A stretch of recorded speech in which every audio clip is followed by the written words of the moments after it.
Emendas parlamentares, indicadas por ministro do TCU e senador, prometendo a construção de 300 casas em Roraima, resultaram em apenas uma casa abandonada em meio ao matagal. Esta é o Visão Libertária, sua fonte de informações descentralizadas e distribuídas. Ajude a propagar as ideias de liberdade. Deixe o seu like e compartilhe com seus amigos. Um artigo seu pode virar vídeo aqui também, sabia? Este artigo foi sugerido por minha esposa, era do PCdoB e agora é ANCAP, escrito por Charlie Dalton, revisado e narrado por Gordinho Caipira. Mais de um ano após o repasse de aproximadamente 13 milhões de reais em emendas parlamentares destinadas à construção de 300 casas populares em Iracema, no interior de Roraima, o que se vê no local é um retrato da falência estatal.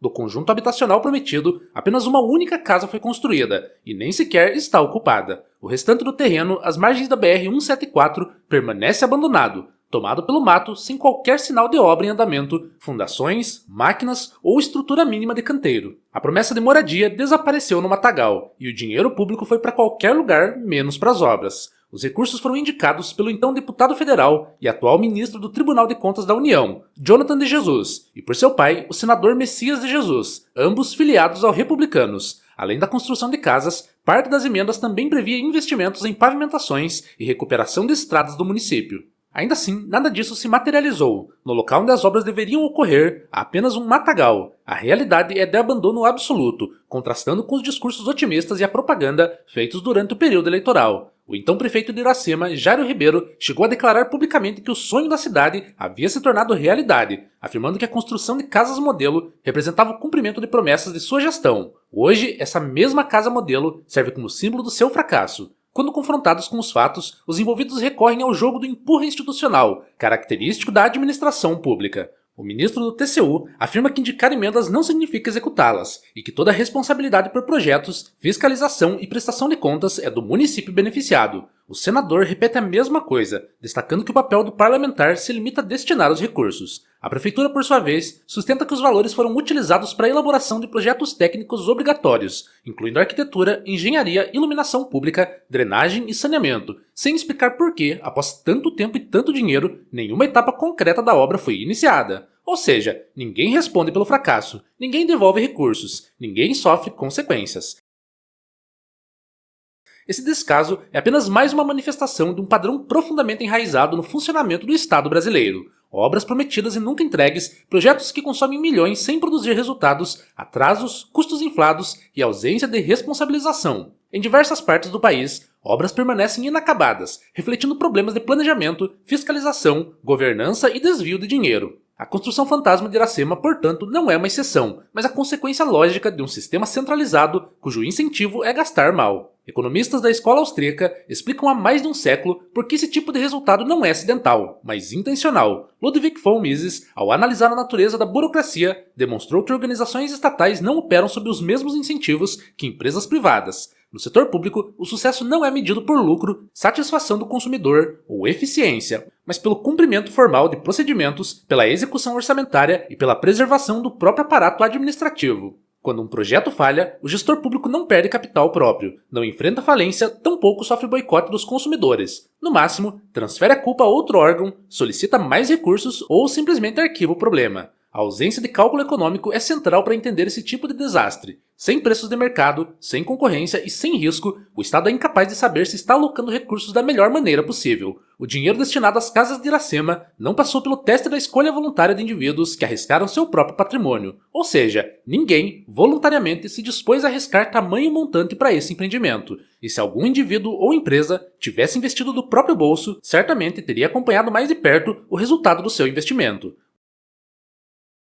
O recurso para esta obra, porém, foi extraído coercitivamente via impostos e então redistribuído por decisões políticas guiadas por interesses eleitorais. Outro elemento central desse fracasso é a fragmentação completa da responsabilidade. No arranjo estatal, quem decide não executa, quem executa não fiscaliza, quem fiscaliza não paga e quem paga não tem escolha. O pagador de imposto, a quem eles chamam carinhosamente de contribuinte, que é obrigado a financiar tudo isso, não pode recusar o serviço, exigir reembolso nem migrar para um concorrente mais eficiente. Já no mercado privado, um empreendimento imobiliário que promete casas e não as entrega simplesmente quebra. Investidores fogem, compradores processam, a reputação é destruída e o projeto morre. Emendas parlamentares funcionam como moedas de troca eleitoral, instrumentos de clientelismo e marketing político, e não como soluções reais para problemas sociais. O caso de Iracema deixa isso claro. A promessa das casas foi explorada politicamente, exibida como conquista, mas nunca tratada com a seriedade necessária para virar realidade. Nestes casos, como o objetivo principal é o ganho político imediato, a entrega concreta do serviço torna-se secundária. Pensadores libertários também destacam como a ilusão fiscal, conceito do economista Amilcar Puviani, contribui para a cegueira social com esse tipo de desperdício. Como os custos do Estado são diluídos em impostos indiretos, transferências intergovernamentais e orçamentos complexos, o cidadão médio não percebe claramente quanto pagou por uma obra que nunca existiu.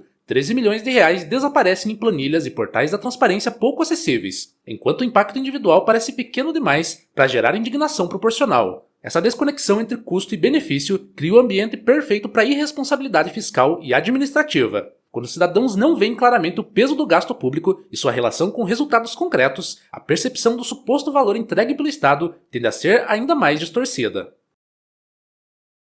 Do ponto de vista libertário, tudo isso reforça uma conclusão óbvia. O Estado é estruturalmente incapaz de gerir recursos de maneira eficiente, principalmente em se tratando de projetos complexos e de longo prazo. Não se trata de falhas morais individuais ou de corrupção isolada, mas de um problema de incentivos e informação. Mesmo gestores bem-intencionados operam dentro de um sistema que recompensa a expansão do orçamento, a burocracia e a preservação do cargo, e não a entrega de resultados. Em contraste, construtoras privadas só constroem se houver demanda real, financiamento viável e expectativa de retornos. Bancos só emprestam se acreditarem na viabilidade do projeto. Compradores só pagam se o imóvel for entregue conforme prometido. Cada elo da cadeia assume riscos e responsabilidades claras, e o fracasso tem consequências diretas. Essa disciplina de mercado, ausente no setor público, é o que explica por que empreendimentos privados, mesmo imperfeitos, tendem a entregar mais resultados concretos do que programas estatais bilionários. O episódio em Iracema evidencia o esgotamento de um modelo em que o Estado arrecada compulsoriamente, promete soluções grandiosas e falha repetidamente em cumpri-las.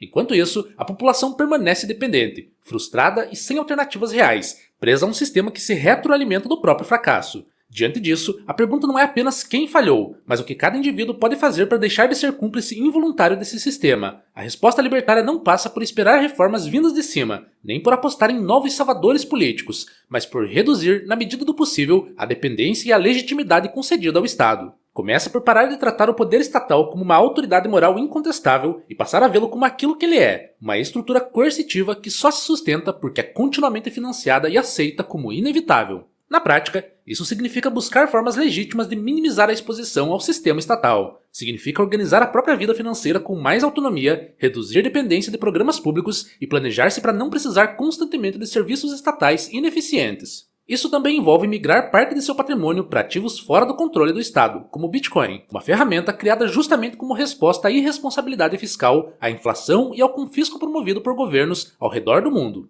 Outro passo importante é deixar de oferecer legitimidade ao sistema. Isso não exige confronto direto ou violência. Cooperar apenas no limite necessário para preservar a própria liberdade, sem entusiasmo, reverência e sem a ilusão de que o Estado age como um gestor benevolente. Não defender políticos, não justificar desperdícios, não normalizar escândalos como se fossem culpa apenas da corrupção de alguns. Além disso, fortalecer redes voluntárias de cooperação, como família, amigos, associações, comunidades e iniciativas privadas, reduz a dependência de soluções centralizadas. Quanto mais os indivíduos resolvem problemas por meio de acordos voluntários, trocas livres e ajuda mútua, menos espaço resta para que o Estado se apresente como solução. Essa descentralização prática da vida cotidiana é muito mais eficaz do que qualquer discurso abstrato. Nada disso, é claro, derruba o Estado da noite para o dia, mas corrói, pouco a pouco, a base que o sustenta. Casos como o de Iracema deixam claro que continuar legitimando esse modelo não trará resultados diferentes. O Estado continuará prometendo, arrecadando e falhando, enquanto cobra a conta de quem produz. A verdadeira mudança começa quando o indivíduo deixa de pedir que o sistema funcione melhor e passa a organizar sua vida para depender cada vez menos dele.